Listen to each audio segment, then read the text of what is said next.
Today, I'm going to teach you my favorite broccoli recipe with the help of the Maillard reaction. The Maillard reaction is the reaction responsible for making our favorite foods brown and yummy. It is responsible for the science of browning, giving our coffee its dark taste, making our toast have that toasty flavor, and allowing our meat to taste nice and roasted.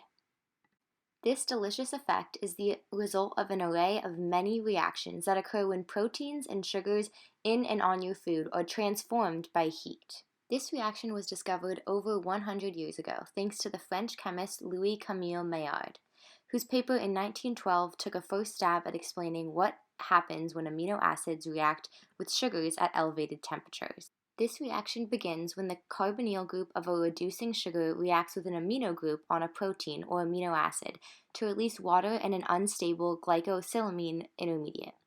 This intermediate then breaks down and reacts, causing the surface of the food to start to brown and leading to the development of a rich and deep flavor and texture that cannot be produced by wet cooking methods like steaming or braising.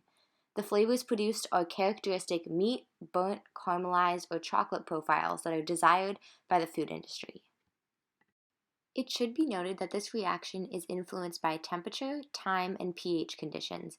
Neutral and alkaline conditions allow for more flavor, and higher temperatures increase the rate of the reaction. While the Maillard reaction gives our foods some of its best flavors, there are some downsides.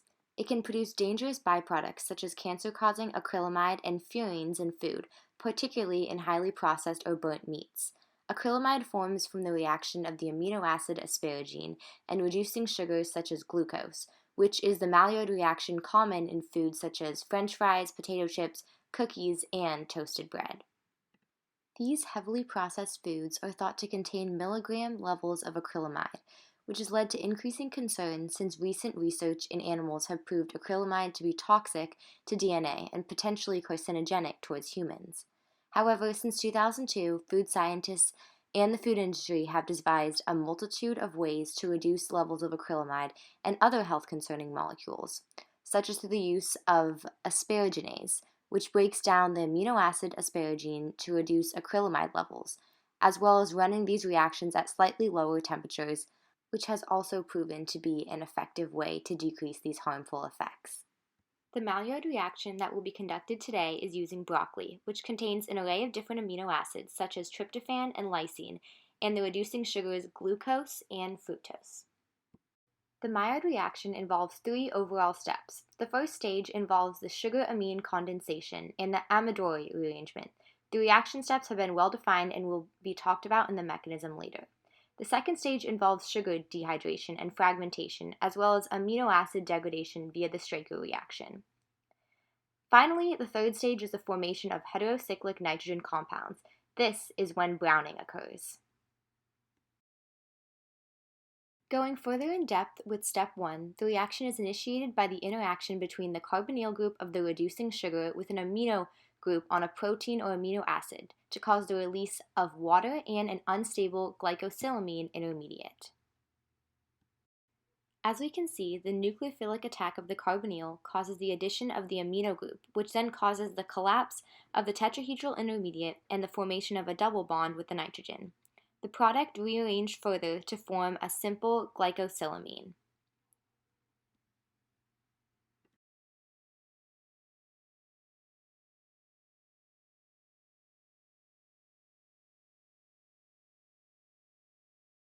The previous reducing sugar, such as glucose, and protein amine form a Schiff base, which can rearrange into an Amadori product via a 1,2 enamine.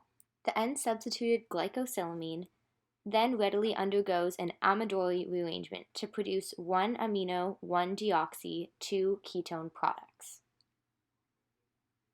The Amadori product can then undergo enolization to 1,2-enamine or 2,3-enamine to form deoxyzones, which then later react with additional nucleophiles to form Straker aldehydes.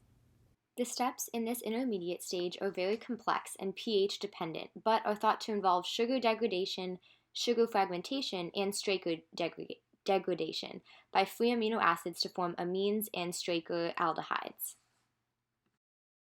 Straker degradation converts these alpha amino acids into aldehydes using an oxidant that forms an amine intermediate.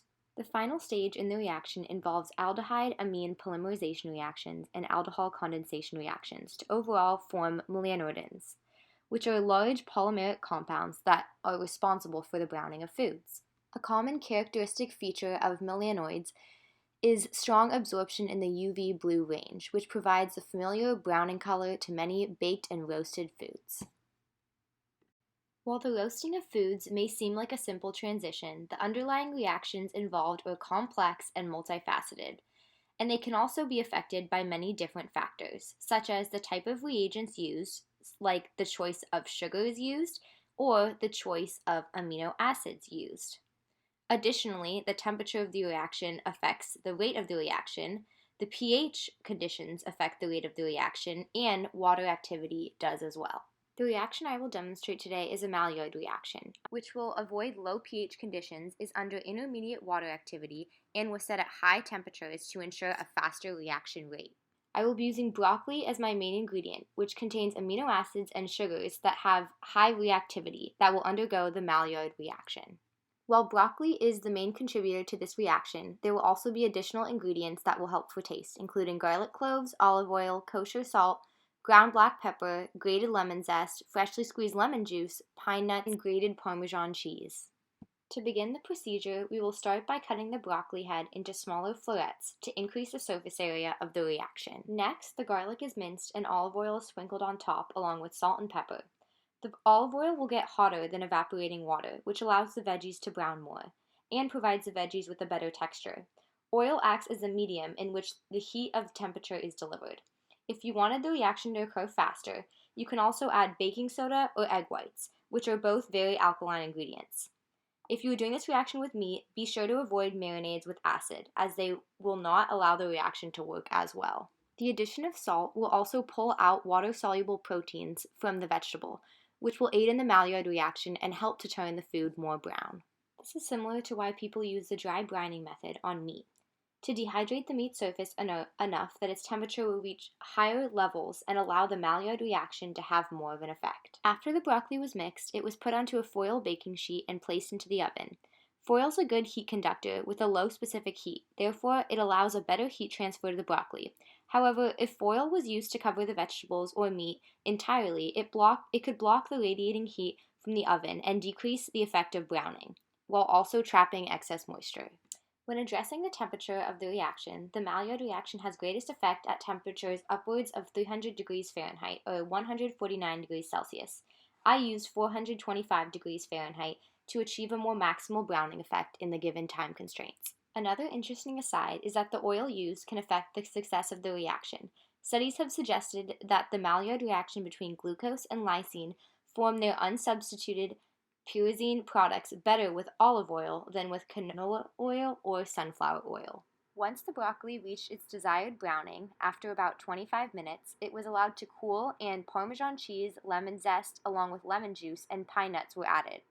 The pine nuts additionally underwent a Maillard reaction of their own. However, this reaction is a much more delicate Maillard browning reaction because too high of temperatures could risk killing off the key nutrients in the nuts. Finally, the broccoli was mixed to achieve even cover of the additives and ensure maximum flavor for a purely delicious result. In order to determine the success of the reaction and pure deliciousness of the product, taste a couple of florets to collect qualitative data on the roasted and toasted flavor that you have now created. Thank you so much for watching, and I hope you learned a little more about what makes your cooked food so tasty. Hope you can put these skills to the test for your future cooking endeavors. Attached below are some of the references used and studies addressed if you are interested in taking a deeper look into the best ways to perform the Maillard reaction to make your favorite foods maximally flavorful. Oh, shoot. Oh, you're right at attached below. Okay, that's what it says, if you are interested. Start at attached below.